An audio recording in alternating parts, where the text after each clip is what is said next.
जय गुरु जी, शुक्राना गुरु जी, हर पल हर सांस का शुक्राना गुरु जी, अनंतम शुक्राना गुरु जी। सारी संगत को भी मेरा सुमन आंटी का प्यार भरा जय गुरु जी। संगत जी, आज है डे 21 और आज शिव पुराण में हम जो पाठ करेंगे वो है शिव विवाह, है ना। तो आप सब लोग मन लगा के सुनेगा। और गुरु जी ब्लेसिंग कल्याण की चैनल को आपने अब तक सब्सक्राइब नहीं किया तो अभी के अभी कर लीजिए, वीडियो को लाइक भी अभी कर लीजिए, बाद में फिर भूल जाते हैं, है ना। आपके एक एक लाइक से मुझे बहुत मोटिवेशन मिलता है। कमेंट में गुरु जी का शुक्राना जरूर कीजिएगा, है ना। और मैं गुरु जी से अरदास करती हूँ, शिव जी से अरदास करती हूँ, प्रार्थना है मेरी कि गुरु जी ब्लेसिंग कल्याण की तरह चैनल के जितने भी सब्सक्राइबर हैं, जितने भी लोग शिव पुराण को मन से सुन रहे हैं, हे गुरु महाराज सब पर अपनी कृपा खूब बरसाइएगा। मैं तो गुरु जी की सेवादार हूँ और गुरु जी जैसा आदेश मुझे देते हैं मैं वैसे ही चल पड़ती हूँ। तो अब जो आदेश मिला है मुझे शिव पुराण पढ़ने का मिला है, साथ ही आप सबके साथ शेयर करने का मिला है। तो मैं सबके लिए पाठ शेयर कर रही हूँ और आप सब लोग मन से इसे सुने, है ना। तो शुरू करते हैं, हम आगे लेते हैं गुरु जी से भी और गणेश जी से भी। हे प्रभु, हे गणेश जी महाराज, निर्विघ्न संपन्न हुआ से कृपा करना। ओम जय श्री गणेशाय नमः। गौरी शंकर की जय, शिव परिवार की जय। हर हर महादेव, हर हर महादेव, हर हर महादेव। जय गुरु जी, शुक्राना गुरु जी, जय गुरु शुक्राना गुरु, जय गुरु शुक्राना गुरु जी। ओम नमः शिवाय, शिव जी सदा साय। ओम नमः शिवाय, गुरु जी सदा साय। ओम नमः शिव जी सदा साय। नमः शिव गुरु जी सदा साय। ओम नमः शिव जी सदा साय। नमः शिव गुरु जी सदा साय। जय श्री शंकर भगवान आपकी सदा जय। जय।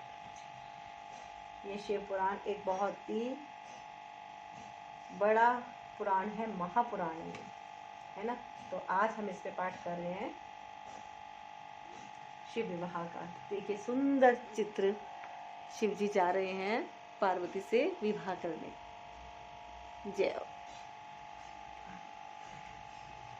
आप भी शिव पुराण के दर्शन कीजिए, माथा टेक लीजिए। जय शिव शंकर भगवान आपकी सदा जय। सबके ऊपर कृपा बरसाना प्रभु जी। जय।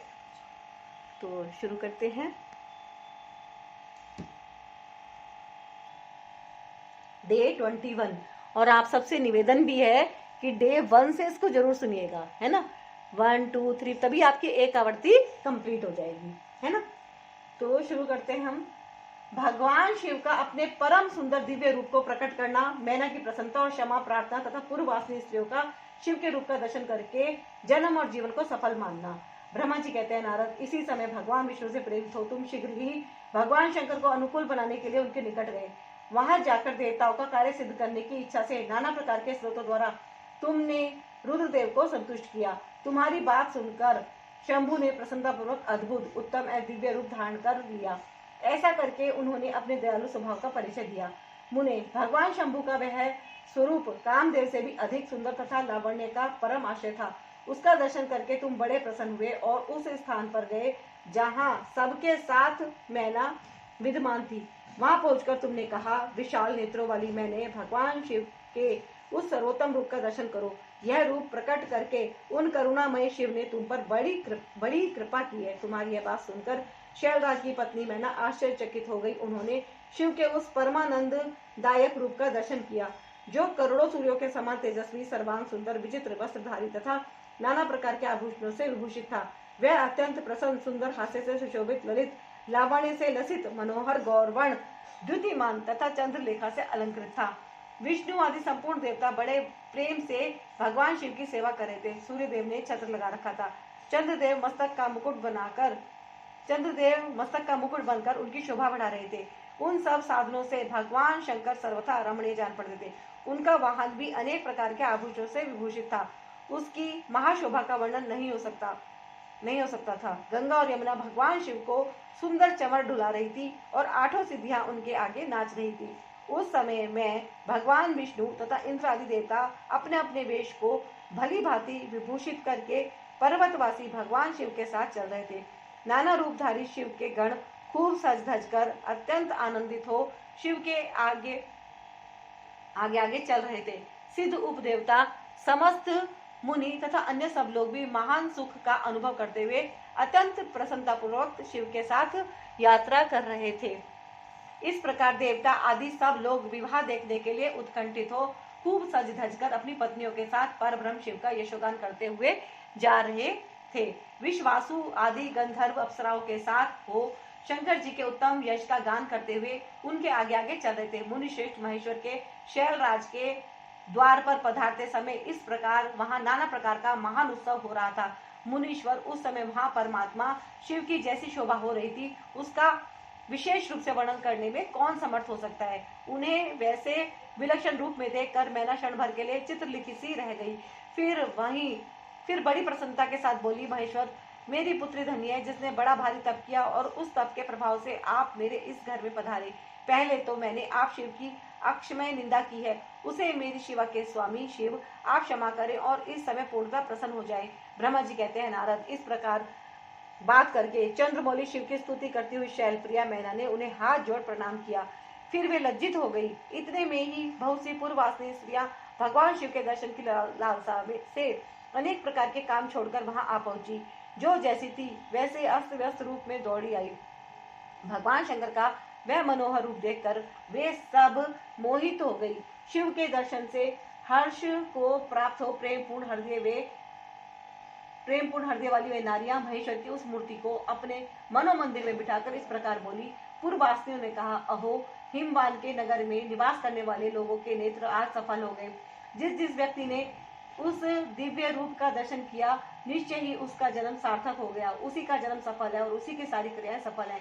जिसने संपूर्ण पापों का नाश करने वाले साक्षात शिव का दर्शन किया है। पार्वती ने शिव के लिए जो तप किया है उसके द्वारा उन्होंने अपना सारा मनोरथ सिद्ध कर लिया। शिव को पति के रूप में पाकर वे शिवा धन्य और कृतकृत्य हो गई। यदि विधाता शिवा और शिव की इस युगल जोड़ी को सानंद एक दूसरे से मिला न देते तो उनका सारा परिश्रम निष्फल हो जाता। इस उत्तम जोड़ी को मिलाकर ब्रह्मा जी ने बहुत अच्छा कार्य किया है। इससे सबके सभी कार्य सार्थक हो गए। तपस्या के बिना मनुष्यों के लिए शंभु का दर्शन दुर्लभ है। भगवान शंकर के दर्शन मात्र से ही सब लोग कृतार्थ हो गए। जो जो सर्वेश्वर गिरिजापति शंकर का दर्शन करते हैं वे सारे पुरुष श्रेष्ठ हैं और हम सारी स्त्रियां भी धन्य हैं। ब्रह्मा जी कहते हैं, नारद, ऐसी बात कहकर उन स्त्रियों ने चंदन और अक्षत से शिव का पूजन किया और बड़े आदर से उनके ऊपर खीलों की वर्षा की। वे सब स्त्रियां मैना के साथ उत्सुक होकर खड़ी रही और मैना तथा गिरिराज के भूरी भाग्य की सराहना करती रही। मुने, स्त्रियों के मुख से वैसी शुभ बातें सुनकर विष्णु आदि सब देवताओं के साथ भगवान शिव को बड़ा हर्ष हुआ। अध्याय 45 रुद्र संहिता खंड तृतीय समाप्त हुआ। बोलो शिव शंकर भगवान की जय, गौरी शंकर की जय, शिव परिवार की जय।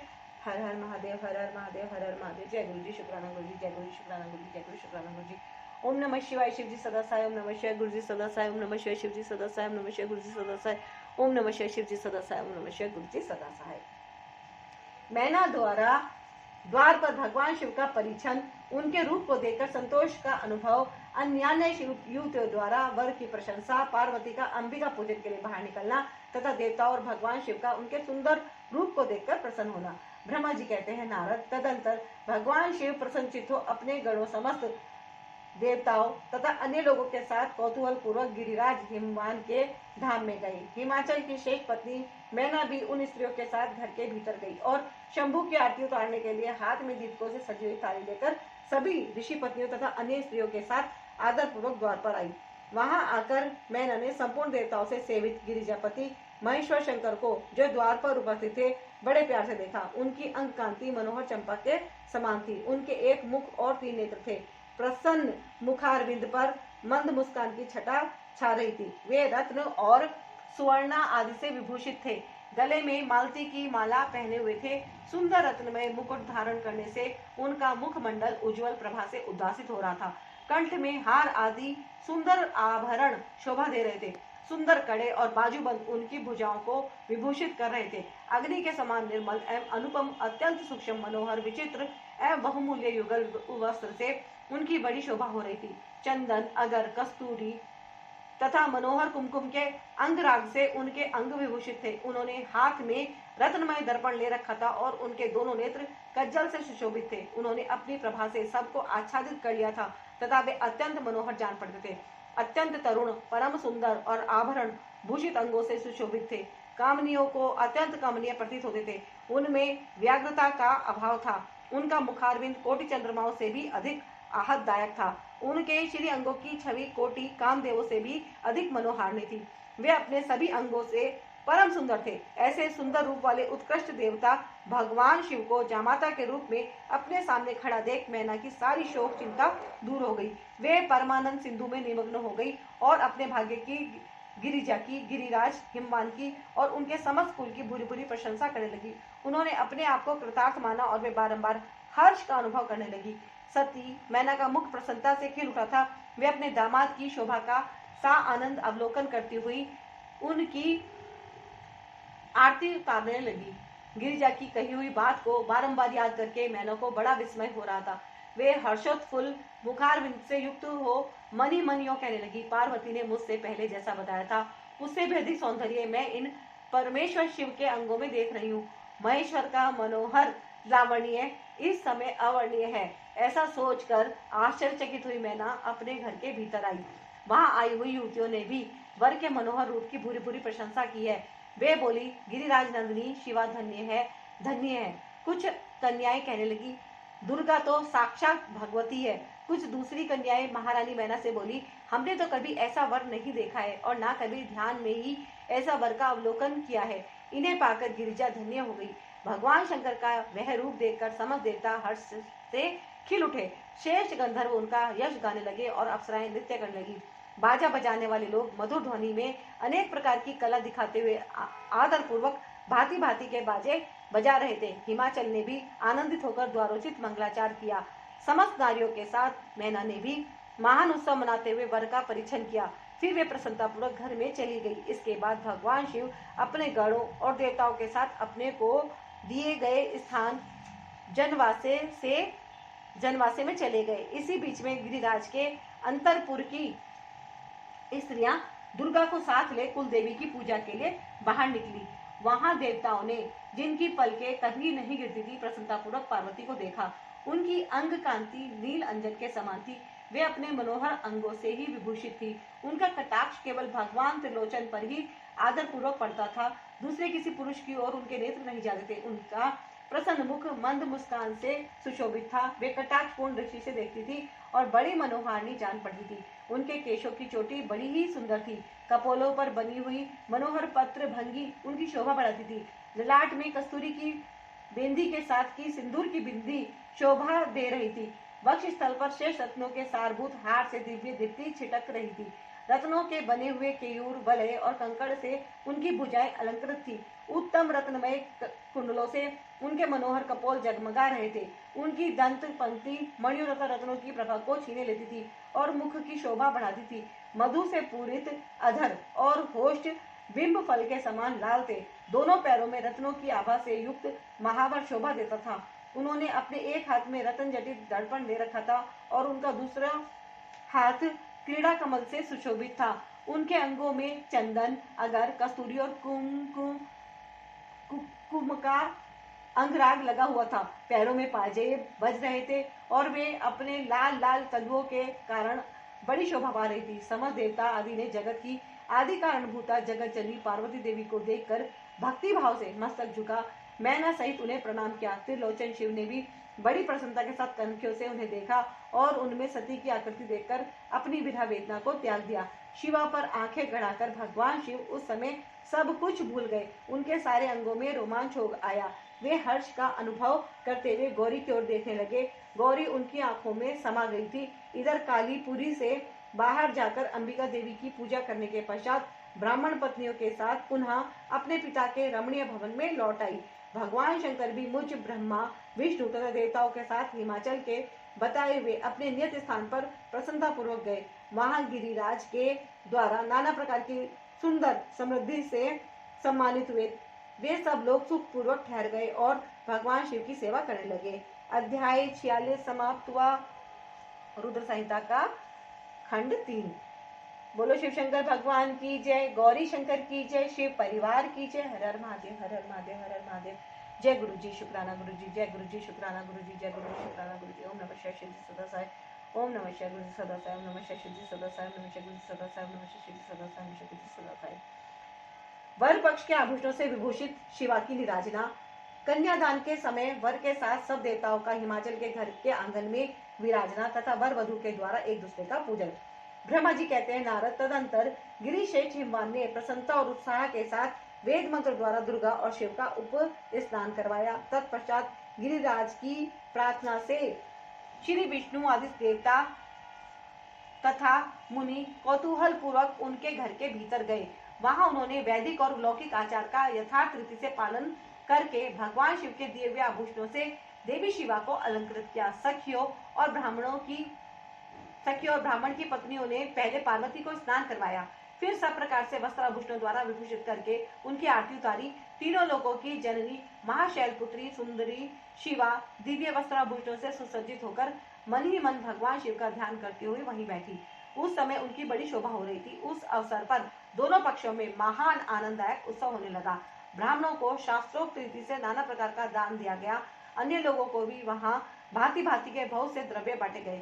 विशेष उत्सव के साथ गीत और वाद्य आदि के द्वारा लोगों का मनोरंजन किया गया। तदंतर मैं, ब्रह्मा, भगवान विष्णु, इंद्र आदि देवता तथा मुनि ये सब के सब बड़ी प्रसन्नता के साथ सानंद उत्सव मनाते हुए भक्ति भाव से शिवा को प्रणाम कर शिव के चरणारविंदों के चिंतन पूर्वक हिमाचल की आज्ञा ले अपने अपने स्थान पर चले गए। इसके बाद गर्ग ने कन्यादान का समय जान हिमाचल से शिव शंकर तथा बारातियों को बुलाने के लिए कहा। फिर तो बाजे बजने लगे। हिमाचल के मंत्रियों ने जाकर वर और बारातियों से शीघ्र पधारने के लिए प्रार्थना की। वे बोले, कन्यादान के लिए उचित समय आ गया है, अतः आप लोग शीघ्र मंडप में पधारे। तदंतर भगवान शिव को सुंदर वस्त्र आभूषणों से सुसज्जित करके वृषभ की पीठ पर बिठाया गया और जय बोलते हुए सब लोग चले। भगवान शंकर को आगे करके बाजे बजाते और कौतुक करते हुए सब बाराती हिमालय के घर को गए। हिमाचल के भेजे हुए ब्राह्मण तथा शेष पर्वत कौतूहल पूर्वक शंभू के आगे आगे चलते थे। भगवान के मस्तक पर बहुत बड़ा छत्र तना हुआ था। सब ओर से उन्हें चवर ढुलाया जाता था तथा वे महेश्वर चंदोवे के नीचे होकर चलते थे। मैं, विष्णु, इंद्र और लोकपाल आगे रहकर उत्तम शोभा से सुशोभित हो रहे थे। उस महान उत्सव के समय शंख, भेरी, पठा, आनक और गौमुख आदि बाजे बारंबार बज रहे थे। इन सब के साथ जगत के एकमात्र जीवन बंधु भगवान शिव परमेश्वरोचित नेत्र से प्रसन्न हो यात्रा कर रहे थे। उस समय समस्त देवेश्वर उनकी सेवा में उपस्थित हो बड़े हर्षोल्लास के साथ उन पर फूलों की वर्षा करते थे। इस प्रकार पूजित और बहुत सी स्तुतियों द्वारा प्रशंसित हो परमेश्वर शिव ने यज्ञ मंडप में प्रवेश किया। वहां श्रेष्ठ पर्वतों ने शिव को वृषभ से उतारा और महान उत्सव के साथ प्रेम पूर्वक उन्हें घर के भीतर ले गए। हिमालय ने भी घर में आए हुए देवताओं सहित महेश्वर को विधि पूर्वक भक्ति भाव से प्रणाम करके उनकी आरती उतारी। फिर महान उत्सव पूर्वक अपने भाग्य की सराहना करते हुए उन्होंने अन्य समस्त देवताओं और मुनियों को प्रणाम करके उन सब का समादर किया। श्री विष्णु सहित महेश्वर को तथा मुख्य मुख्य देवताओं को पाद्य अर्घ्य देकर हिमालय उन्हें अपने भवन के भीतर ले गए और आंगन में रत्नमय सिंहासनों के ऊपर मुझको, विष्णु को, शंकर जी को तथा अन्य विशिष्ट व्यक्तियों को बैठाया। उस समय मैंने अपनी सखियों, ब्राह्मण पत्नियों तथा अन्य पुरंद्रियों के साथ आकर सा आनंद आरती उतारी। कर्म कांड के ज्ञाता पुरोहित महात्मा शंकर के लिए मधु, पर्क, पूजन आदि जो जो आवश्यक करते थे उन सब को सहर्ष संपन्न किया। फिर मेरे कहने से पुरोहित ने प्रस्ताव के अनुरूप उत्तम मंगलमय कार्य आरंभ किया। इसके बाद हिमालय ने अंतर्वेदी में जहाँ समस्त आभूषणों से विभूषित उनकी कृशांगी कन्या वेदी के ऊपर विराजमान थी, वहां मेरे और श्री विष्णु के साथ महादेव जी को ले गए। तदंतर बृहस्पति आदि विद्वान बड़े उत्साह से संपन्न हो कन्यादानोचित लगन की प्रतीक्षा करने लगे। गर्ग ने पुण्य वाचन करते हुए पार्वती जी की अंजलि में चावल भरे और शिव जी के ऊपर अक्षत छोड़ा। परम उदार सुमुखी पार्वती ने दही, अक्षत, कुश और जल से वहां रुद्रदेव का पूजन किया, जिनके लिए शिवा ने बड़ी भारी तपस्या की थी। उन भगवान शिव को बड़े प्रेम से देखती हुई वे वहां अत्यंत शोभा पा रही थी। फिर मेरे और गर्गादि मुनियों के कहने से शंभु ने लोकाचारवश शिवा का पूजन किया। इस प्रकार परस्पर पूजन करते हुए वे दोनों जगन्मय पार्वती परमेश्वर वहां सुशोभित हो रहे थे। त्रिभुवन की शोभा से संपन्न हो परस्पर देखते हुए उन दोनों दंपति की लक्ष्मी आदि देवियों ने विशेष रूप से आरती उतारी। अध्याय 47 रुद्र संहिता खंड 3 संपूर्ण हुआ। बोलो शिव शंकर भगवान की जय, गौरी शंकर की जय, शिव परिवार की जय, हर हर महादेव, हर हर महादेव, हर हर महादेव। जय गुरु जी, शुक्राना गुरु जी, जय गुरु जी, शुक्राना गुरु जी, जय गुरु जी, शुक्राना गुरु जी। ओम नमः शिवाय, शिव जी सदा साय। ओम नमः शिवाय, गुरु जी सदा साय। ओम नमः शिवाय, शिव जी सदा साय। ओम नमः शिवाय, गुरु जी सदा साय। ओम नमः शिवाय, शिव जी सदा साय। ओम नमः शिवाय, गुरु जी सदा साय। शिव पार्वती के विवाह का आरंभ हिमालय के द्वारा शिव के गोत्र के विषय में प्रश्न होने पर नारद जी के द्वारा उत्तर, हिमालय का कन्यादान करके शिव को दहेज देना तथा शिवा का अभिषेक। ब्रह्मा जी कहते हैं, नारद, इसी समय वहां गर्गाचार्य से प्रेरित हो मैना सहित हिमवान ने कन्यादान का कार्य आरंभ किया। उस समय वस्त्राभूषणों से विभूषित महाभागा मैना सोने का कलश लिए पति हिमवान के दाहिने भाग में बैठी। तत्पश्चात पुरोहित सहित हर्ष से भरे हुए शैलराज ने पाद्य आदि के द्वारा वर का पूजन करके वस्त्र, चंदन और आभूषणों द्वारा उनका वरण किया। इसके बाद हिमाचल ने ब्राह्मणों से कहा, आप लोग तिथि आदि के कीर्तन पूर्वक कन्यादान के संकल्प वाक्य का प्रयोग बोले, उसके लिए अवसर आ गया है। वे सब द्विश्रेष्ठ काल के ज्ञाता थे, अतः तथास्तु कहकर वे सब बड़ी प्रसन्नता के साथ तिथि आदि का कीर्तन करने लगे। तदंतर सुंदर लीला करने वाले परमेश्वर शंभु के द्वारा मनी मन प्रेरित हो हिमाचल ने प्रसन्नतापूर्वक हंसकर उनसे कहा, शंभु, आप अपने गोत्र का परिचय दें, प्रवर, कुल, नाम, वेद और शाखा का प्रतिपादन करें। अब अधिक समय ना बिताएं। हिमाचल की बात सुनकर भगवान शंकर सुमुख होकर भी विमुख हो गए, अशोचनीय होकर भी तत्काल शोचनीय अवस्था में पड़ गए। उस समय श्रेष्ठ देवताओं, मुनियों, गंधर्वों, यक्षों और सिद्धों ने देखा कि भगवान शिव के मुख से कोई उत्तर नहीं निकल रहा है। नारद यह देखकर तुम हंसने लगे और महेश्वर का मनी मन स्मरण करके गिरिराज से यो बोले। नारद ने कहा, पर्वतराज, तुम मूर्ता के वशीभूत होकर कुछ भी नहीं जानते।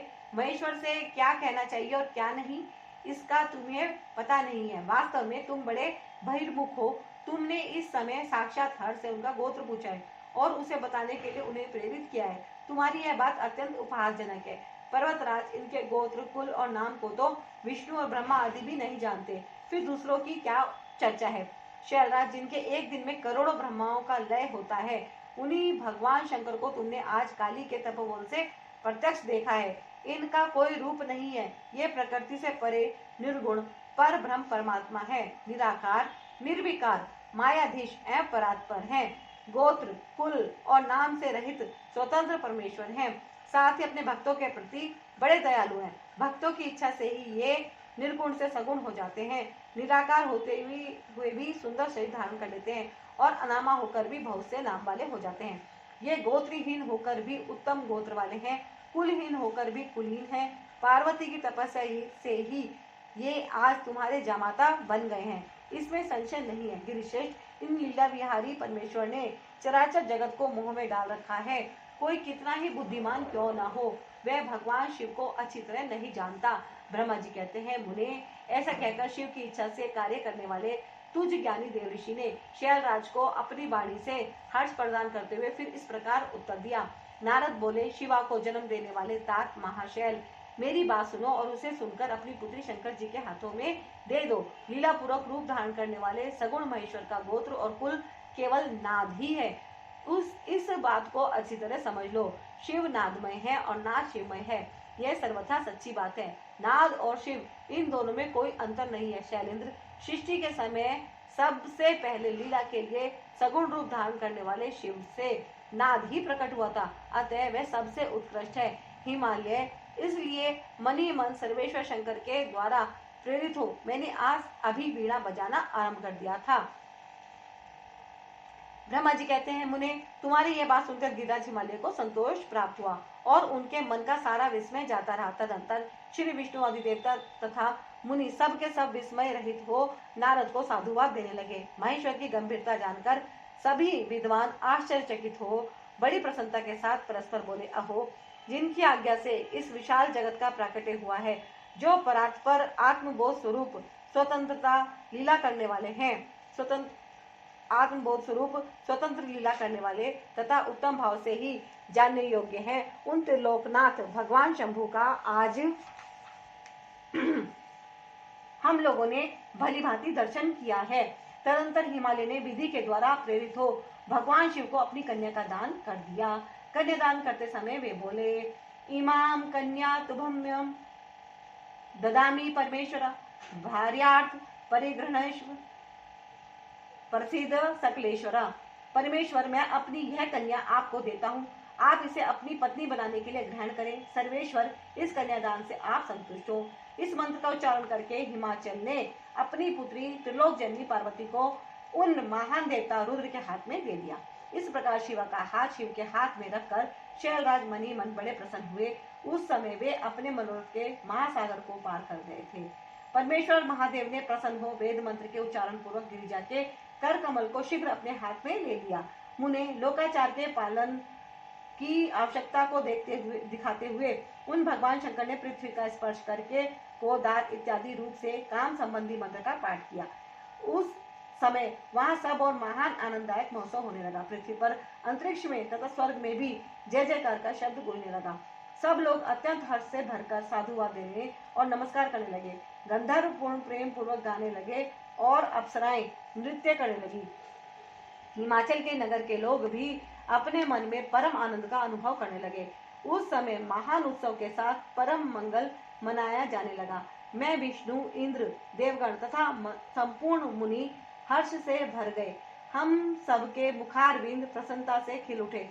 तदंतर शैलराज हिमाचल ने अत्यंत प्रसन्न हो शिव के लिए कन्यादान की यथोचित सांगता प्रदान की। तत्पश्चात उनके बंधुजनों ने भक्ति पूर्वक शिवा का पूजन करके नाना विधि विधान से भगवान शिव को उत्तम द्रव्य समर्पित किया। हिमालय ने दहेज में अनेक प्रकार के द्रव्य, रत्न, पात्र, 1 लाख सुसज्जित गोए, 1 लाख सजे सजाए घोड़े, करोड़ हाथी और उतने ही स्वर्ण जटित रथ आदि वस्तुएं दी। इस प्रकार परमात्मा शिव को विधि पूर्वक अपनी पुत्री कल्याणमयी पार्वती का दान करके हिमालय कृतार्थ हो गए। इसके बाद शैलराज ने यजुर्वेद की माध्यान्दिनी शाखा में वर्णित स्रोत के द्वारा दोनों हाथ जोड़ प्रसन्नता पूर्वक उत्तम वाणी में परमेश्वर शिव की स्तुति की। तत्पश्चात वेदवेता हिमाचल के आज्ञा देने पर मुनि ने बड़े उत्साह के साथ शिवा के सिर पर अभिषेक किया और महादेव जी का नाम लेकर उस अभिषेक की विधि पूरी की। मुने, उस समय बड़ा आनंददायक महोत्सव हो रहा था। अध्याय 48 रुद्र संहिता खंड 3 संपूर्ण हुआ। बोलो शिव शंकर भगवान की जय, गौरी शंकर की जय, शिव परिवार की जय। हर हर महादेव, हर हर महादेव, हर हर महादेव। जय गुरु जी, शुक्राना गुरु जी, जय गुरु जी, शुक्राना गुरु जी, जय गुरु जी, शुक्राना गुरु जी। ओम नमः शिवाय। शिव जी सदा साय। ओम नमः शिवाय। गुरु जी सदा साय। ओम नमः शिवाय। शिव जी सदा साय। ओम नमः शिवाय। गुरु जी सदा साय। ओम नमः शिवाय। शिव जी सदा साय। ओम नमः शिवाय। गुरु जी सदा साय। शिव के विवाह का उपसंहार, उनके द्वारा दक्षिणा वितरण, वर वधु का कोहबर और वास भवन में जाना, वहां स्त्रियों का उनसे लोकाचार का पालन कराना, रति की प्रार्थना से शिव द्वारा काम को जीवन दान एवं वर प्रदान, वर वधु का एक दूसरे को मिष्ठान भोजन कराना और शिव का जन्माष्टमी में लौटना। ब्रह्मा जी कहते हैं, नारद, तदंतर मेरी आज्ञा पाकर महेश्वर ने ब्राह्मणों द्वारा अग्नि की स्थापना करवाई और पार्वती को अपने आगे बिठाकर वहां ऋग्वेद, यजुर्वेद तथा सामवेद के मंत्रों द्वारा अग्नि में आहुतियां दी। उस समय काली के भाई मैनाक ने लावा की अंजलि दी और काली तथा शिव दोनों ने आहुति देकर लोकाचार का आश्रय ले प्रसन्नतापूर्वक अग्निदेव की परिक्रमा की। नारद, तदंतर शिव की आज्ञा से मुनियों सहित मैंने शिवा शिव विवाह का शेष कार्य प्रसन्नतापूर्वक पूरा किया। फिर उन दोनों दंपति के मस्तक का अभिषेक हुआ। ब्राह्मणों ने उन्हें आदर पूर्वक ध्रुव का दर्शन कराया। तत्पश्चात हृदयालंबन का कार्य हुआ। फिर बड़े उत्साह के साथ स्वस्ति वाचन किया गया। इसके पश्चात ब्राह्मणों की आज्ञा से शिव ने शिवा के सिर में सिंदूर दान किया। उस समय गिरिराज नंदिनी उमा की शोभा अद्भुत और अवर्णनीय हो गई। फिर ब्राह्मणों के आदेश से वे शिव दंपति एक आसन पर विराजमान हो भक्तों के चित्त को आनंद देने वाली उत्तम शोभा पाने लगे। मुने, तदंतर अद्भुत लीला करने वाले उन नव दंपति ने मेरी आज्ञा पाकर अपने स्थान पर आ संसर्ग प्राशन किया। इस प्रकार विधि पूर्वक उस वैज्ञानिक यज्ञ के पूर्ण हो जाने पर भगवान शिव ने मुझ लोक सृष्टा ब्रह्मा को पूर्ण पात्र दान किया। फिर शंभु ने आचार्य को गोदान किया।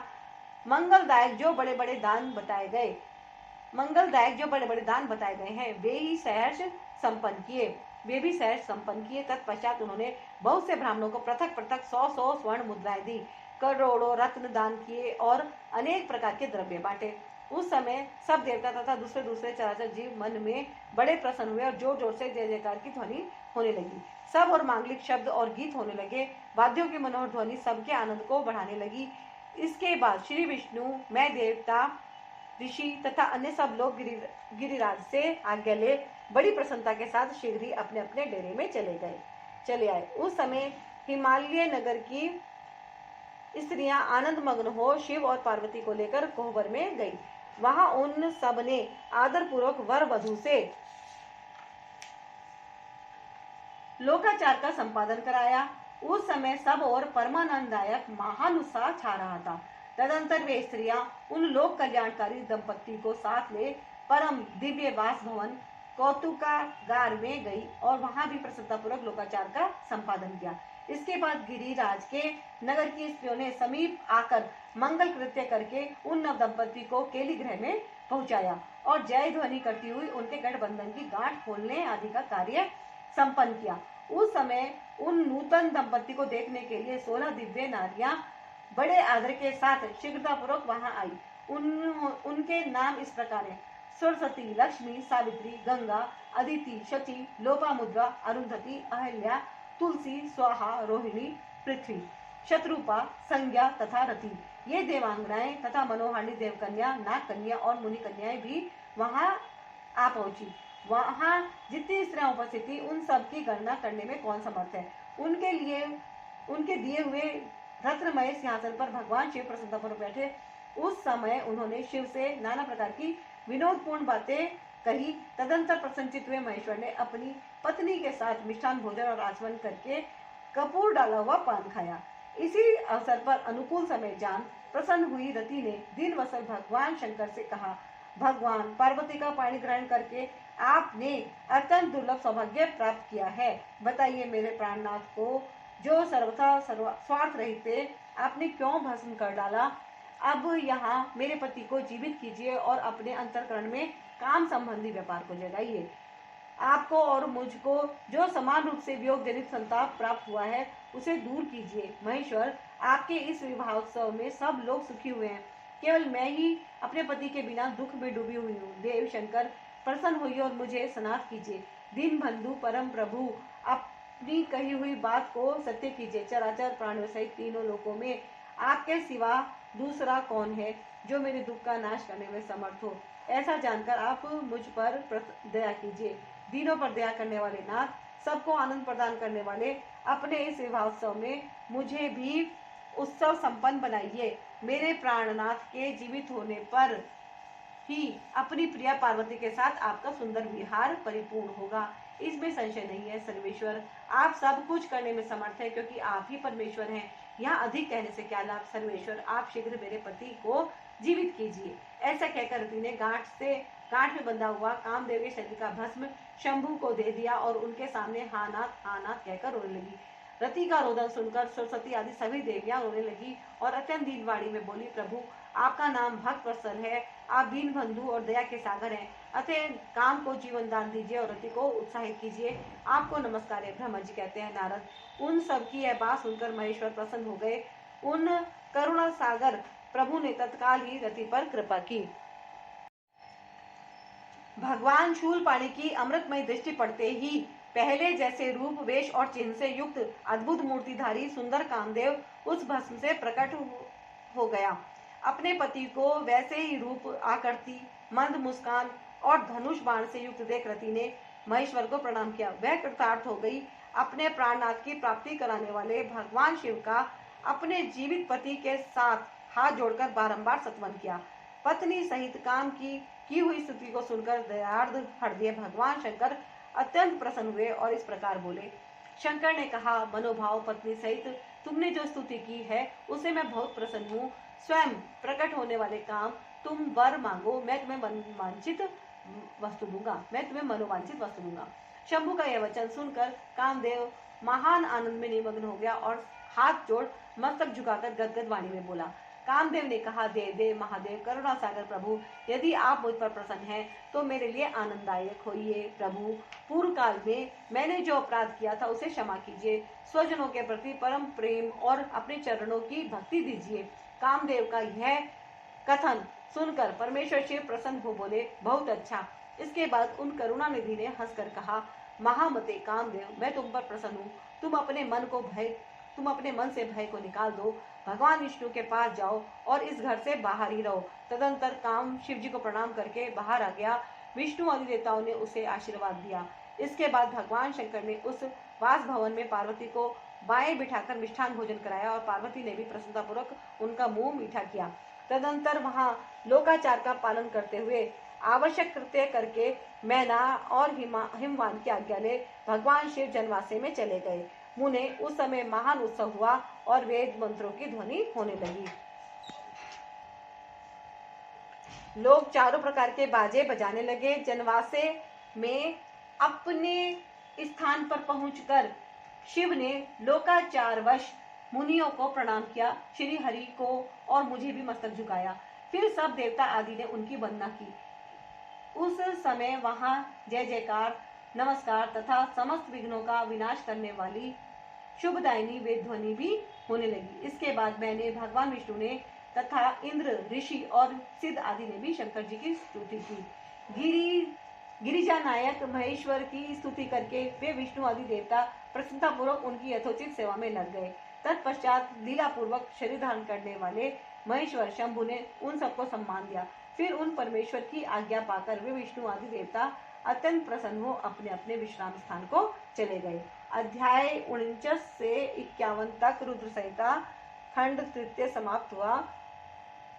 बोलो शिव शंकर भगवान की जय, गौरी शंकर की जय, शिव परिवार की जय। हर हर महादेव, हर हर महादेव, हर हर महादेव।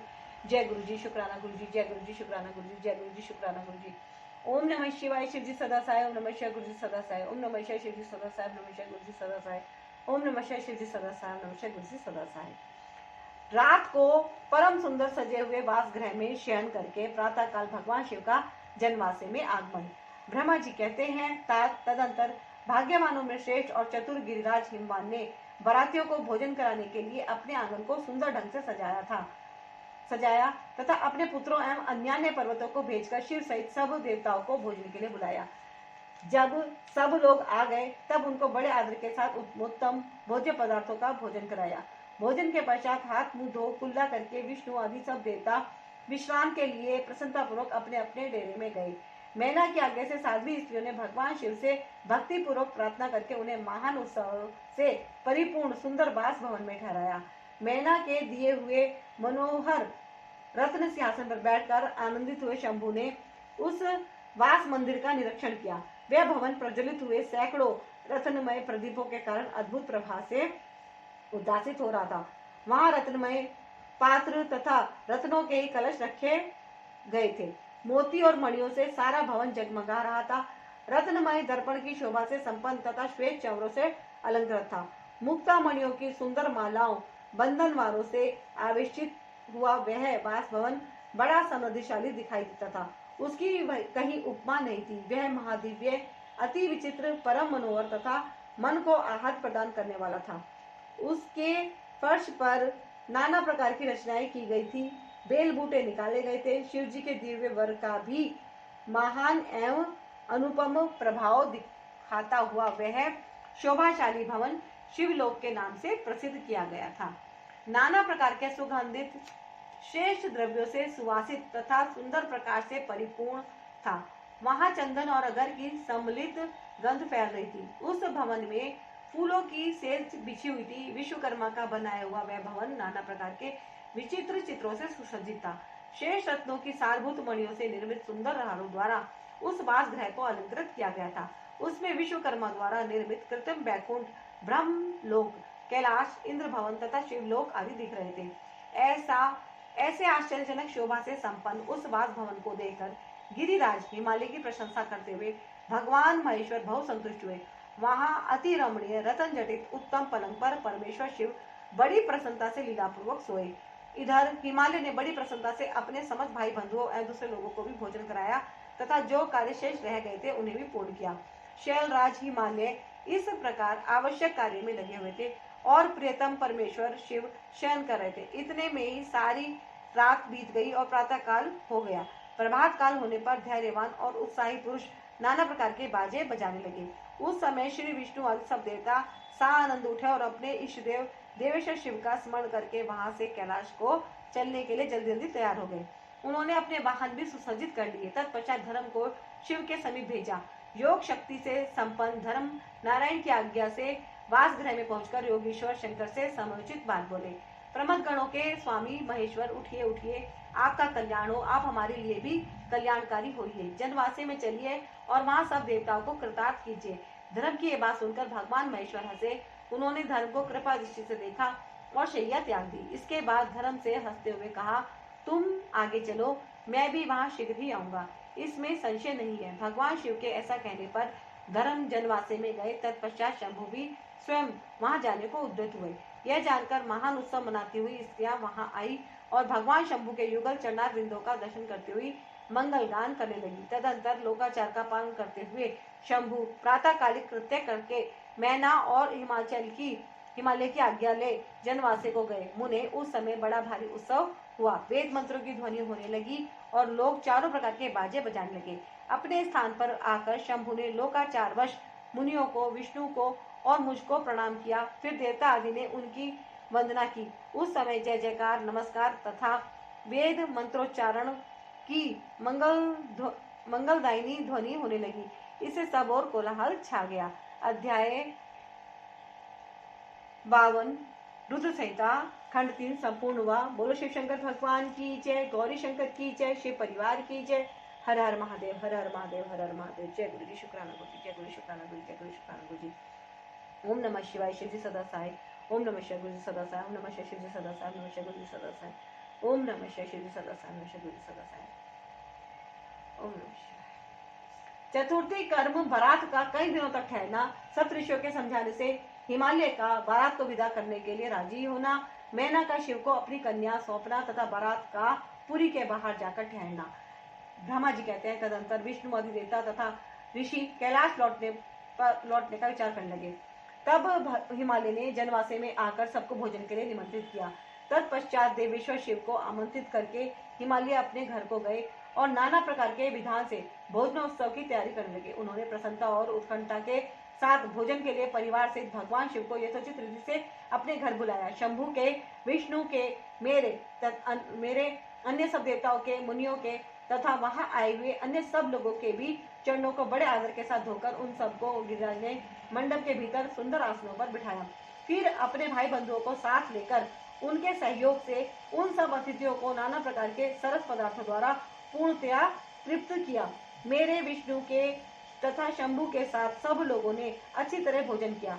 नारद विधिवत भोजन और आचमन करके तृप्त और प्रसन्न हुए। सब लोग हिमालय से आज्ञा ले अपने अपने डेरे पर गए। मुने इसी प्रकार तीसरे दिन भी गिरिराज ने विधिवत दान, मान और आदर आदि के द्वारा उन सबका सत्कार किया। चौथा दिन आने पर शुद्धता पूर्वक सविधि चतुर्थी कर्म हुआ, जिसके बिना विवाह यज्ञ अधूरा ही रह जाता है। उस समय नाना प्रकार का उत्सव हुआ। साधुवाद और जय जयकार की ध्वनि हुई। बहुत से सुंदर दान दिए गए। भांति भांति के सुंदर गान और नृत्य हुए। 5वें दिन सब देवताओं ने बड़े हर्ष और अत्यंत प्रेम के साथ श्यालराज को सूचित किया कि अब हम लोग यहाँ से जाना चाहते हैं, आप आज्ञा प्रदान करें। उनकी यह बात सुन गिरिराज हिमान हाथ जोड़कर बोले, देवगण आप लोग कुछ दिन और ठहरे तथा मुझ पर कृपा करें। यों कहकर उन्होंने स्नेह के साथ उन देवताओं को, भगवान शिव को, विष्णु को, मुझको तथा अन्य लोगों को बहुत दिनों तक ठहराया और प्रतिदिन विशेष आदर सत्कार किया। इस प्रकार देवताओं के वहां रहते हुए बहुत दिन बीत गए। तब उन सब ने गिरिराज के पास सप्तऋषियों को भेजा। सप्तऋषियों ने हिमान और मैना से यथोचित बात कहकर उन्हें समझाया, परम शिव तत्व का वर्णन किया तथा प्रसन्नता पूर्वक उनके सौभाग्य की सराहना की। मुने उनके समझाने से गिरिराज ने बारात को विदा करना स्वीकार कर लिया। तत्पश्चात भगवान शंभु यात्रा के लिए उद्यत हो देवता आदि के साथ शैलराज के पास आए। देवेश्वर शिव देवताओं सहित कैलाश की यात्रा के लिए जब उद्यत हुए, उस समय मैना उच्च स्वर से रोने लगी और उन कृपा निधान से बोली। मैना ने कहा, कृपा निधे, कृपा करके मेरी शिवा का भली भांति लालन पालन कीजिएगा। आप आशुतोष हैं, पार्वती के सहस्त्रों अपराधों को भी क्षमा कीजिएगा। मेरी बच्ची जन्म जन्म में आपके चरणार बिंदों की भक्त रही है और रहेगी। उसे सोते और जागते समय भी अपने स्वामी महादेव के सिवा दूसरी किसी वस्तु की सुध नहीं रहती। मृत्युंजय आपके प्रति भक्ति भाव की बातें सुनते ही यह हर्ष के आंसू बहाती हुई पुलकित हो उठती है और आपकी निंदा सुनकर ऐसे मौन साध लेती है मानो मर ही गई हो। ब्रह्मा जी कहते हैं, नारद ऐसा कहकर मेनका ने अपनी बेटी शिव को सौंप दी और उन दोनों के सामने ही उस स्वर से रोती हुई वह मूर्छित हो गई। तब महादेव जी ने मैना को समझाकर सचेत किया और उनसे विदा ले देवताओं के साथ महान उत्सव पूर्वक यात्रा की। वे सब देवता अपने स्वामी शिव तथा सेवक गणों के साथ चुपचाप कैलाश पर्वत की ओर प्रस्थित हुए। वे मन ही मन शिव का चिंतन कर रहे थे। हिमाचलपुरी के बाहरी बगीचे में आकर शिव सहित सब देवता हर्ष और उत्साह के साथ ठहर गए और शिवा के आगमन की प्रतीक्षा करने लगे। मुनीश्वर इस प्रकार देवताओं सहित शिव की शेष यात्रा का वर्णन किया गया। अब शिवा की यात्रा का वर्णन सुनो, जो विरह, व्यथा और आनंद दोनों से संयुक्त है। अध्याय 53 रुद्र संहिता खंड 3 संपूर्ण हुआ। बोलो शिव शंकर भगवान की जय, गौरी शंकर की जय, शिव परिवार की जय। हर हर महादेव, हर हर महादेव, हर हर महादेव। जय गुरु जी, शुक्राना गुरु जी, जय गुरु जी, शुक्राना गुरु जी, जय गुरु जी, शुक्राना गुरु जी। ओम नमः शिवाय। शिव जी सदा साय। ओम नमः शिवाय। गुरु जी सदा साय। ओम नमः शिवाय। शिव जी सदा साय। ओम नमः शिवाय। गुरु जी सदा साय। ओम नमः शिवाय। शिव जी सदा साय। ओम नमः शिवाय। गुरु जी सदा साय।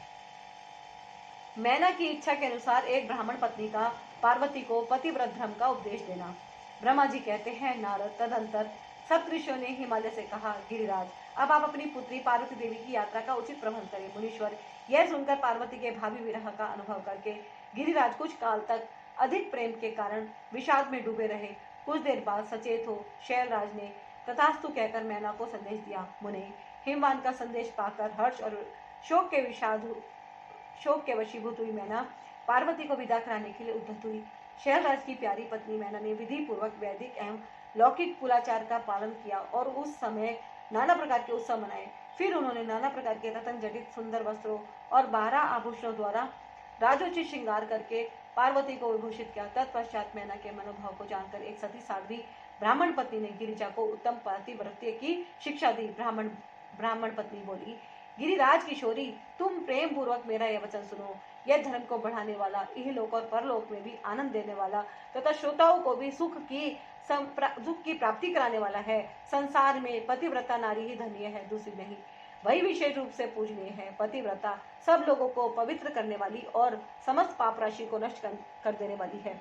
शिवे जो पति को परमेश्वर के समान मानकर प्रेम से उसकी सेवा करती है, वह इस लोक में संपूर्ण भोग का उपभोग करके अंत में कल्याणमयी गति को पाती है। सावित्री, लोपामुद्रा, अरुंधति, शांडिल्य, शतरूपा, अनुसुईया, लक्ष्मी, स्वधा, सती, संज्ञा, सुमति, श्रद्धा, मैना और सुहा, ये तथा और भी बहुत सी स्त्रियां साध्वी कही गई हैं।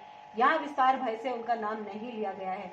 वे अपने पातिव्रत्य के बल से ही सब लोगों की पूजनीय तथा ब्रह्मा, विष्णु, शिव एवं मुनीश्वरों को की भी माननीय हो गई हैं। इसलिए तुम्हें अपने पति भगवान शंकर की सदा सेवा करनी चाहिए। वे दीन दयालु, सबके सेवनीय और सत्पुरुषों के आश्रय हैं। श्रुतियों और स्मृतियों में पातिव्रत्य धर्म को महान बताया गया है। इसको जैसा श्रेष्ठ बताया गया है वैसा दूसरा धर्म नहीं है, यह निश्चय पूर्वक कहा जा सकता है।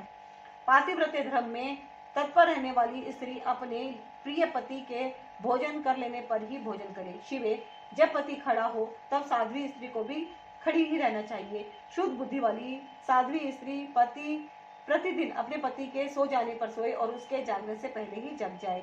वह छल कपट छोड़कर सदा उसके लिए हितकर कार्य ही करे। शिवे, साध्वी स्त्री को चाहिए कि जब तक वस्त्राभूषणों से विभूषित न हो जाए तब तक वे अपने पति की दृष्टि के सम्मुख न लाए। यदि पति किसी कार्य से परदेश में गया हो तो उन दिनों उसे कदापि श्रृंगार नहीं करना चाहिए। पतिव्रता स्त्री कभी पति का नाम ना ले। पति के कटु वचन कहने पर भी वह बदले में कड़ी बात ना कहे। पति के बुलाने पर वह घर के सारे कार्य छोड़कर तुरंत उसके पास चली जाए और हाथ जोड़ प्रेम से मस्तक झुकाकर पूछे, नाथ, किस लिए इस दासी को बुलाया है? मुझे सेवा के लिए आदेश देकर अपनी कृपा से अनुग्रहित कीजिए। फिर पति जो आदेश दे उसका वह प्रसन्न हृदय से पालन करे। वह घर के दरवाजे पर देर तक खड़ी ना रहे, दूसरों के घर ना जाए, कोई गोपनीय बात जानकर हर एक के सामने उसे प्रकाशित ना करे। पति के बिना कहे ही उनके लिए पूजन सामग्री स्वयं जुटा दे तथा उनके हित साधन के यथोचित अवसर की प्रतीक्षा करती रहे। पति की आज्ञा लिए बिना कहीं तीर्थ यात्रा के लिए भी ना जाए। लोगों की भीड़ से भरी हुई सभा या मेले आदि के उत्सवों का देखना वे दूर से ही त्याग दे। जिस नारी को तीर्थ यात्रा का फल पाने की इच्छा हो उसे अपने पति का चरणोदक पीना चाहिए। उसके लिए उसी में सारे तीर्थ और क्षेत्र हैं, उसमें संशय नहीं है, इसमें संशय नहीं है।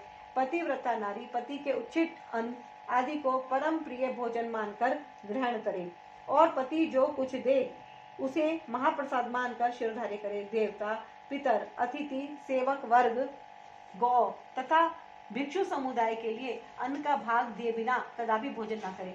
पातिव्रत्य धर्म में तत्पर रहने वाली गृह देवी को चाहिए कि वह घर की सामग्री को संयत एवं सुरक्षित रखे, गृह कार्य में कुशल हो, सदा प्रसन्न रहे और खर्च की ओर से हाथ खींचे रहे। पति की आज्ञा लिए बिना उपवास व्रत आदि ना करे, अन्यथा उसे उसका कोई फल नहीं मिलता और वह परलोक में नरकगामिनी होती है। पति सुखपूर्वक बैठा हो या इच्छा अनुसार क्रीड़ा विनोद अथवा मनोरंजन में लगा हो, उस अवस्था में कोई आंतरिक कार्य आ पड़े तो भी पतिव्रता स्त्री अपने पति को कदापि न उठाए। पति नपुंसक हो गया हो, दुर्गति में पड़ गया हो, रोगी हो, बूढ़ा हो, सुखी हो अथवा दुखी हो, किसी भी दशा में नारी अपने उस एकमात्र पति का उल्लंघन ना करे। रजस्वला होने पर वह 3 रात्रि तक पति को अपना मुंह न दिखाए, अर्थात उससे अलग रहे। जब तक स्नान करके शुद्ध ना हो जाए तब तक अपनी कोई बात भी वह पति के कानों में ना पड़ने दे। अच्छी तरह स्नान करने के पश्चात सबसे पहले वह अपने पति के मुख का दर्शन करे, दूसरे किसी का मुख कदापि ना देखे अथवा मन ही मन पति का चिंतन करके सूर्य का दर्शन करे। पति की आयु बढ़ने की अभिलाषा रखने वाली पतिव्रता नारी हल्दी, रोली, सिंदूर, काजल आदि, चोली, पान, मांगलिक आभूषण आदि, केशों का संवारना, चोटी गूंथना तथा हाथ कान के आभूषण, इन सबको अपने शरीर से दूर ना करे। धोबिन, छिनाल या उल्टा, सन्यासिनी और भाग्यहीना स्त्रियों को वह कभी अपनी सखी ना बनाए। पति से द्वेष रखने वाली स्त्री का वह कभी आदर ना करे, कहीं अकेली ना खड़ी हो, कभी नंगी होकर ना नहाए। सती स्त्री ओखली, मुसल, झाड़ू, सिल, जात और द्वार के चौखट के नीचे वाली लकड़ी पर कभी ना बैठे। मैथुन काल के सिवा और किसी समय में वह पति के सामने धृष्टता ना करे। जिस जिस वस्तु में पति की रुचि हो उससे वह स्वयं भी प्रेम करे। पतिव्रता देवी सदा पति का हित चाहने वाली होती है। वह पति के हर्ष में हर्ष माने, पति के मुख पर विषाद की छाया देख स्वयं भी विषाद में डूब जाए तथा वह प्रियतम पति के प्रति ऐसा बर्ताव करे जिससे वह उन्हें प्यारी लगे। पुण्यात्मा पतिव्रता स्त्री संपत्ति और विपत्ति में भी पति के लिए एक सी रहे, अपने मन में कभी विकार ना आने दे और सदा धैर्य धारण किए रहे। घी, नमक, तेल आदि के समाप्त हो जाने पर भी पतिव्रता स्त्री पति से सहसा यह न कहे कि अमुक वस्तु नहीं है, वह पति को कष्ट या चिंता में न डाले। देवेश्वरी पतिव्रता नारी के लिए एकमात्र पति ही ब्रह्मा, विष्णु और शिव से भी अधिक माना गया है। उसके लिए अपना पति शिवरूप ही है, उसके लिए अपना पति शिवरूप ही है। जो पति की आज्ञा का उल्लंघन करके व्रत और उपवास आदि के नियम का पालन करती है वह पति की आयु हर लेती है और मरने पर नरक में जाती है। जो स्त्री पति के कुछ कहने पर क्रोध पूर्वक कठोर उत्तर देती है वह गांव में कुतिया और निर्जन वन में सियारिन होती है। नारी पति से ऊंचे आसन पर न बैठे, दुष्ट पुरुष के निकट ना जाए और पति से कभी कातर वचन ना बोले, किसी की निंदा ना करे, कलह को दूर से ही त्याग दे, गुरुजनों के निकट ना तो उच्च स्वर से बोले और ना हंसे। जो बाहर से पति को आते देख तुरंत अन्न, जल, भोज्य वस्तु, पान और वस्त्र आदि से उनकी सेवा करती है, उनके दोनों चरण दबाती है, उनसे मीठे वचन बोलती है तथा प्रियतम के खेद को दूर करने वाले अन्यान्य उपाय से प्रसन्नता पूर्वक उन्हें संतुष्ट करती है, उसने मानो तीनों लोगों को तृप्त एवं संतुष्ट कर दिया। पिता, भाई और पुत्र परिमित सुख देते हैं परंतु पति असीम सुख देता है। अतः नारी को सदा अपने पति का पूजन, आदर, सत्कार करना चाहिए। पति ही देवता है, पति ही गुरु है और पति ही धर्म, तीर्थ एवं व्रत है। इसलिए सबको छोड़कर एकमात्र पति की आराधना करनी चाहिए। जो दुर्बुद्धि नारी अपने पति को त्याग कर एकांत में विचरती है या व्याभिचार करती है वह वृक्ष के खोखले में शयन करने वाली क्रूर उलूकी होती है। जो प्राय पुरुष को कटाक्षपूर्ण दृष्टि से देखती है एवं एंचातानी देखने वाली होती है। जो पति को छोड़कर अकेले मिठाई खाती है वह गांव में सुअरी होती है तथा बकरी होकर अपनी ही विष्ठा खाती है। जो पति को तू कहकर बोलती है वह गूंगी होती है। जो सौत से सदा ईर्ष्या रखती है वह दुर्भाग्यवती होती है। जो पति की आंख बचाकर किसी दूसरे पुरुष पर दृष्टि डालती है वह कानी, टेढ़े मुंह वाली तथा कुरूपा होती है। जैसे निर्जीव शरीर तत्काल अपवित्र हो जाता है उसी तरह पतिहीना नारी भली भांति स्नान करने पर भी सदा अपवित्र ही रहती है। लोक में वह माता धन्य है, वह जन्मदाता पिता धन्य है तथा वह पति भी धन्य है जिसके घर में पतिव्रता देवी वास करती है। पतिव्रता के पुण्य से पिता, माता और पति के कुलों की 3-3 पीढ़ियों के लोग स्वर्ग लोक में सुख भोगते हैं। जो दुराचारणी स्त्रियां अपना शील भंग कर देती हैं, वे अपने माता पिता और पति तीनों के कुलों को नीचे गिराती है तथा इस लोक और परलोक में भी दुख भोगती है। पतिव्रता का पैर जहाँ जहाँ पृथ्वी का स्पर्श करता है, वहाँ वहाँ की भूमि पाप हारनी तथा परम पावन बन जाती है। भगवान सूर्य, चंद्रमा तथा वायुदेव भी अपने आप को पवित्र करने के लिए ही पतिव्रता का स्पर्श करते हैं और किसी दृष्टि से नहीं। जल भी सदा पतिव्रता का स्पर्श करना चाहता है और उसका स्पर्श करके वह अनुभव करता है कि आज मेरी जड़ता का नाश हो गया तथा आज मैं दूसरों को पवित्र करने वाला बन गया। भार्या ही गृहस्थ आश्रम की जड़ है, भार्या ही सुख का मूल है, भार्या से ही धर्म के फल की प्राप्ति होती है तथा भार्या ही संतान की वृद्धि में कारण है। क्या घर घर में अपने रूप और लावण्य पर गर्व करने वाली स्त्रियां नहीं है, परंतु पतिव्रता स्त्री तो विश्वनाथ शिव के प्रति भक्ति होने से ही प्राप्त होती है। भार्या से इस लोक और परलोक दोनों पर विजय पाई जा सकती है। भार्याहीन पुरुष देव यज्ञ, पितृयज्ञ और अतिथि यज्ञ करने का अधिकारी नहीं होता। वास्तव में गृहस्थ वही है जिसके घर में पतिव्रता स्त्री है। दूसरी स्त्री तो पुरुष को उसी तरह अपना ग्रास भोग्य बनाती है जैसे जरावस्था एवं राक्षसी। जैसे गंगा स्नान करने से शरीर पवित्र होता है, उसी प्रकार पतिव्रता स्त्री का दर्शन करने पर सब कुछ पावन हो जाता है। पति को ही इष्ट देव मानने वाली सती नारी और गंगा में कोई भेद नहीं है। पतिव्रता और उसके पति देव उमा और महेश्वर के समान है। अतः विद्वान मनुष्य उन दोनों का पूजन करे। पति प्रणव है और नारी वेद की ऋचा, पति तप है और स्त्री क्षमा, नारी सत्कर्म है और पति उसका फल। शिवे सती नारी और उसके पति दोनों दंपति धन्य हैं। गिरिराज कुमारी, इस प्रकार मैंने तुमसे पतिव्रता धर्म का वर्णन किया है। अब तुम सावधान हो, आज मुझसे प्रसन्नता पूर्वक पतिव्रता के भेदों का वर्णन सुनो।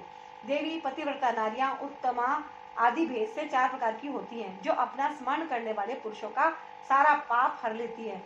उत्तमा, मध्यमा, निकृष्टा और अति निकृष्टा, ये पतिव्रता के 4 भेद हैं। अब मैं उनके लक्षण बताती हूँ, ध्यान देकर सुनो। भद्रे, जिसका मन सदा स्वप्न में भी अपने पति को ही देखता है, दूसरे किसी पर पुरुष को नहीं, वह स्त्री उत्तमा या उत्तम श्रेणी की पतिव्रता कही गई है। शैलजे, जो दूसरे पुरुष को उत्तम बुद्धि से पिता, भाई एवं पुत्र के समान देखती है, उसे मध्य श्रेणी की पतिव्रता कहा गया है। पार्वती, जो मन से अपने धर्म का विचार करके व्याभिचार नहीं करती, सदाचार में ही स्थित रहती है, उसे निकृष्टा अथवा निम्न श्रेणी की पतिव्रता कहा गया है। जो पति के भय से तथा कुल में कलंक लगने के डर से व्याभिचार से बचने का प्रयत्न करती है, उसे पूर्व काल के विद्वानों ने अति निकृष्टा अथवा निम्नतम कोटि की पतिव्रता बताया है। शिवे, ये चारों प्रकार की पतिव्रताएं समस्त लोगों का पाप नाश करने वाली और उन्हें पवित्र बनाने वाली हैं। अत्रि की स्त्री अनुसुईया ने ब्रह्मा, विष्णु और शिव, इन तीनों देवताओं की प्रार्थना से पातिव्रत्य के प्रभाव का उपभोग करके वाराह के शाप से मरे हुए एक ब्राह्मण को जीवित कर दिया था। शैल कुमारी, शिवे, ऐसा जानकर तुम्हें नित्य प्रसन्नता पूर्वक पति की सेवा करनी चाहिए। पति सेवन सदा समस्त अभिष्ट फलों को देने वाला है। तुम साक्षात जगदम्बा महेश्वरी हो और तुम्हारे पति साक्षात भगवान शिव हैं। तुम्हारा तो चिंतन मात्र करने से स्त्रियां पतिव्रता हो जाएंगी। देवी, यद्यपि तुम्हारे आगे यह सब कहने का कोई प्रयोजन नहीं है, तथापि आज लोकाचार का आश्रय ले मैंने तुम्हें सती साध्वी का उपदेश दिया है। ब्रह्मा जी कहते हैं, नारद, ऐसा कहकर वह ब्राह्मण पत्नी शिवा देवी को मस्तक झुका चुप हो गई। इस उपदेश को सुनकर शंकर प्रिया पार्वती देवी को बड़ा हर्ष हुआ। अध्याय 54 रुद्र संहिता खंड 3 समाप्त हुआ। बोलो शिव शंकर भगवान की जय, गौरी शंकर की जय, शिव परिवार की जय। हर हर महादेव, हर हर महादेव, हर हर महादेव। जय गुरु जी, शुक्राना गुरु जी, जय गुरु जी, शुक्राना गुरु जी, जय गुरु जी, शुक्राना गुरु जी। ओम नमः शिवाय, शिव जी सदा साय, नमः शिवाय गुरु जी सदा साय। ओम नमः शिवाय, शिव जी सदा साय, नमः शिवाय गुरु जी सदा साय, नमः शिवाय शिव जी सदा साय, नमः शिवाय गुरु जी सदा साय। शिव, पार्वती तथा उनके बारात की विदाई। भगवान शिव का समस्त देवताओं को विदा करके कैलाश पर रहना और पार्वती खंड के श्रवण की महिमा। ब्रह्मा जी कहते हैं, नारद, ब्राह्मणी ने देवी पार्वती को पतिव्रत धर्म की शिक्षा देने के पश्चात मैना को बुलाकर कहा, महारानी जी, अब आप अपनी पुत्री की यात्रा कराइए, इसे विदा कीजिए। तब बहुत अच्छा कहकर वे प्रेम के वशीभूत हो गई। फिर धैर्य धारण करके उन्होंने काली को बुलाया और उसके वियोग के भय से व्याकुल हो गए बेटी को बारंबार गले से लगाकर अत्यंत उच्च स्वर से रोने लगी। फिर पार्वती भी करुणाजनक बात कहती हुई जोर जोर से रो पड़ी। मैना और शिवा दोनों ही विरह शोक से पीड़ित हो मूर्छित हो गई। पार्वती के रोने से देव पत्नियां भी अपनी सुध बुध खो बैठी। सारी स्त्रियां वहां रोने लगी। वे सबकी सब सचेत सी हो गई। उस यात्रा के समय परम प्रभु साक्षात योगीश्वर शिव भी रो पड़े। फिर दूसरा कौन चुप रह सकता था। उसी समय अपने समस्त पुत्रों, मंत्रियों और उत्तम ब्राह्मणों के साथ हिमालय शीघ्र वहां आ पहुंचे और मोहवश अपनी बच्ची को हृदय से लगाकर रोने लगे। बेटी, तुम मुझे छोड़कर कहाँ चली जा रही हो? ऐसा कहकर सारे जगत को सुना मानते हुए वे बारंबार विलाप करने लगे। तब ज्ञानियों में श्रेष्ठ पुरोहित ने अन्य ब्राह्मणों के सहयोग से कृपापूर्वक अध्यात्म विद्या का उपदेश देते हुए सबको सुखद रीति से समझाया। पार्वती ने भक्ति भाव से माता पिता तथा गुरु को प्रणाम किया। वे महामाया होकर भी लोकाचारवश बार बार रो उठती थी। पार्वती के रोने से ही सब स्त्रियां रोने लगती थी। माता मैना तो बहुत रोई, भौजाइयां भी रोने लगी। यही दशा भाइयों की थी। शिवा की माँ, भाभियां तथा अन्य युवतियां बार बार रोदन करने लगी। भाई और पिता भी प्रेम और सौहार्दवश रोए बिना न रह सके। उस समय ब्राह्मणों ने मिलकर सबको आदरपूर्वक समझाया और यह सूचित किया कि यात्रा के लिए यही सबसे उत्तम तथा सुखद लगन है। तब हिमालय और मैना ने विवेक पूर्वक धैर्य धारण करके शिवा के बैठने के लिए पालकी मंगवाई। ब्राह्मणों की पत्नियों ने शिवा को उस पर चढ़ाया और सबने मिलकर आशीर्वाद दिया। पिता, माता और ब्राह्मणों ने भी अपनी शुभकामना प्रकट की। मैना और हिमालय ने पार्वती को ऐसे ऐसे सामान दिए जो महारानी के योग्य थे। नाना प्रकार के द्रव्यों की शुभ राशि भेंट की जो दूसरों के लिए परम दुर्लभ थी। शिवा ने समस्त गुरुजनों को, माता पिता को, पुरोहित और ब्राह्मणों को तथा भौजाइयों और दूसरी स्त्रियों को प्रणाम करके यात्रा की। पुत्रों सहित बुद्धिमान हिमाचल भी स्नेह के वशीभूत हो पीछे पीछे गए और उस स्थान पर पहुंचे जहाँ देवताओं सहित भगवान शिव प्रसन्नतापूर्वक प्रतीक्षा कर रहे थे। वहाँ सब लोग बड़े प्रेम और आनंद से परस्पर मिले। उन सब ने भगवान को प्रणाम किया और उनकी प्रशंसा करते हुए पुरी को लौट गए। तदनंतर कैलाश पहुंचकर भगवान शिव ने पार्वती से कहा, देवेश्वरी, तुम सदा से ही मेरी प्राण प्रिया हो। तुम्हें लीला पूर्वक इस बात की याद दिला रहा हूँ। तुम्हें पूर्व जन्म की बातों का स्मरण है। अतः मेरे और अपने नित्य संबंध का यदि तुम्हें स्मरण हो तो बताओ। अपने प्राणनाथ महेश्वर की यह बात सुनकर शंकर की नित्य प्रिय पार्वती मुस्कुराती हुई बोली, प्राणेश्वर, मुझे सब बातों का स्मरण है, किंतु इस समय आप चुप रहिए और इस अवसर के अनुरूप जो कार्य हो उसी को शीघ्र पूर्ण कीजिए। ब्रह्मा जी कहते हैं, नारद, प्रिया पार्वती के सैकड़ों सुधा धाराओं के समान मधुर वचन को सुनकर लोकाचार परायण भगवान विश्वनाथ बड़े प्रसन्न हुए। उन्होंने बहुत सी सामग्रियां एकत्र करके नारायण आदि देवताओं को भांति भांति मनोहर भोज्य वस्त्रें खिलाई। उन्होंने बहुत सी सामग्रियां एकत्र करके नारायण आदि देवताओं को भांति भांति की मनोहर भोज्य वस्त्रें खिलाई। इसी तरह अपने विवाह में पधारे हुए दूसरे लोगों को भी भगवान शंकर ने प्रेम पूर्वक सुमधुर रस से युक्त नाना प्रकार का अन्न भोजन कराया। भोजन करने के पश्चात उन सब देवताओं ने नाना रत्नों से विभूषित हो अपनी स्त्रियों और सेवक गणों के साथ आकर प्रभु चंद्रशेखर को प्रणाम किया। फिर प्रिय वचनों द्वारा प्रसन्नतापूर्वक उनकी स्तुति एवं परिक्रमा करके शिव विवाह की प्रशंसा करते हुए सब लोग अपने अपने धाम को चले गए। मुने, साक्षात भगवान शिव ने लोकाचारवश भगवान विष्णु को और मुझको भी प्रणाम किया, ठीक उसी तरह जैसे वामन रूपधारी श्री हरि ने महर्षि कश्यप को नमस्कार किया था। तब मैंने और श्री विष्णु ने शिव को हृदय से लगाकर उनको आशीर्वाद दिया। तदनंतर श्री हरि ने उन्हें परब्रह्म परमात्मा मानकर उनकी स्तुति आरंभ की। उसके बाद मेरे सहित भगवान विष्णु शिव से विदा ले शिवा और शिव को प्रसन्नतापूर्वक हाथ जोड़ उनके विवाह की प्रशंसा करते हुए अपने उत्तम धाम को गए। भगवान शिव भी पार्वती के साथ सानंद विहार करते हुए अपने निवास भूत कैलाश पर्वत पर रहने लगे। समस्त शिवगणों को इस विवाह से बड़ा सुख मिला। वे अत्यंत भक्ति पूर्वक शिवा और शिव की आराधना करने लगे। तात इस प्रकार मैंने परम मंगलमय शिव विवाह का वर्णन किया। यह शोक नाशक, आनंददायक तथा धन और आयु की वृद्धि करने वाला है। जो पुरुष भगवान शिव और शिवा में मन लगाकर पवित्र हो प्रतिदिन इस प्रसंग को सुनता अथवा नियम पूर्वक दूसरों को सुनाता है, वह शिवलोक प्राप्त कर लेता है। यह अद्भुत आख्यान कहा गया जो मंगल का आवास स्थान है। यह संपूर्ण विघ्नों को शांत करके समस्त रोगों का नाश करने वाला है। इसके द्वारा स्वर्ग, यश, आयु तथा पुत्र और पौत्र की प्राप्ति होती है। यह संपूर्ण कामनाओं को पूर्ण करता, इस लोक में भोग देता और परलोक में मोक्ष प्रदान करता है। इस शुभ प्रसंग को सुनने से अपमृत्यु का शमन होता है और परम शांति की प्राप्ति होती है। यह समस्त दुस्वप्नों का नाशक तथा बुद्धि एवं विवेक आदि का साधक है। अपनी शुभ की इच्छा रखने वाले लोगों को शिव संबंधी सभी उत्सवों में प्रसन्नता के साथ प्रयत्न पूर्वक इसका पाठ करना चाहिए। यह भगवान शिव को संतोष प्रदान करने वाला है। विशेषतः देवता आदि भी प्रतिष्ठा के समय तथा शिव संबंधी सभी कार्यों के प्रसंग में प्रसन्नता पूर्वक इसका पाठ करना चाहिए। विशेषतः देवता आदि की प्रतिष्ठा के समय तथा शिव संबंधी सभी कार्यों के प्रसंग में प्रसन्नतापूर्वक इसका पाठ करना चाहिए अथवा पवित्र हो शिव पार्वती के इस कल्याणकारी चरित्र का श्रवण करना चाहिए। ऐसा करने से समस्त कार्य सिद्ध होते हैं। यह सत्य है, इसमें संशय नहीं है। अध्याय 55 रुद्र संहिता का पार्वती खंड संपूर्ण। बोलो शिव शंकर भगवान की जय, गौरी शंकर की जय, शिव परिवार की जय। हर हर महादेव, हर हर महादेव, हर हर महादेव। जय गुरु जी, शुक्राना गुरु जी, जय गुरु जी, शुक्राना गुरु जी, जय गुरु जी, शुक्राना गुरु जी। ओम नमः शिवाय, शिव जी सदा साय, ओम नमः शिवाय गुरु जी सदा साय, ओम नमः शिवाय शिव जी सदा साय, ओम नमः शिवाय गुरु जी सदा साय, ओम नमः शिवाय शिव जी सदा साय, ओम नमः शिवाय गुरु जी सदा साय। तो यह पार्वती खंड संपूर्ण हुआ। अब हम नेक्स्ट शुरू करेंगे रुद्र संहिता चतुर्थ कुमार खंड। तो आज्ञा लेते हैं गुरु जी से। आज्ञा दीजिए गुरु जी। आप सबसे मैं निवेदन कर लेती हूँ, गुरु जी ब्लेसिंग कल्याण कीर्तन चैनल को आप जरूर सब्सक्राइब कर लीजिए, वीडियो को लाइक कीजिए और शेयर कीजिएगा। और ये जितने भी मैं अध्याय पढ़ रही हूँ ये आप जरूर सुनेगा, मैं इसलिए डेज डाल रही हूँ। तो उसमें आज ये 21 डे है।